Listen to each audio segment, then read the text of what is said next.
Бих искал да върна времето назад, още когато съм имал по-голям брат. Още преди аз да съм се показал на този свят и да съм обикалял целия град. Преди да настъпи на този свят такъв глад и всеки да е станал такава гад. Но не, аз се родих и то не по тяхно желание. Това бе тяхното признание и аз съм тяхното разочарование. Поразних и се превърнах в отчаян наркоман. Гледам с поглед за мечтан и аз да бъда там. Но не, аз си останах хулиган, от живота изигран и в очите със срам. Явно няма да се получи това, което искам, знам.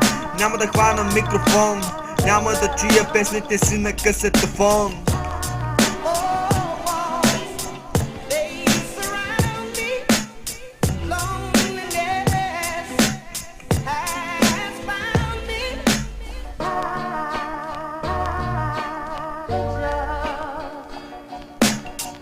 Влагам усилия, но нямам подкрепа. Винаги ми е бягал късмета. Често съм се замислял за пистолета и ритона посягам към пакета.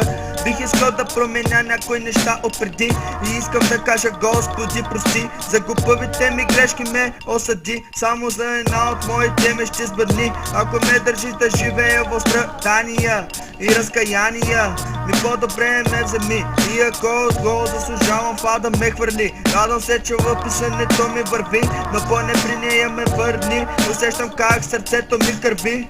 Помогни ми да задържам гнева си и да се отърва от срама си. Дойдох, видях, не спрях, но накрая не успях.